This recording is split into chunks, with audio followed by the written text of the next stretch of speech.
Here we go. That'll be $3.50. Do your friends want something? Let me get it.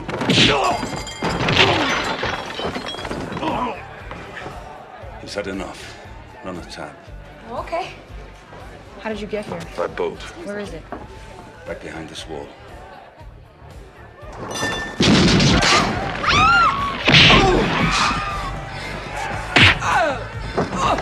Thanks.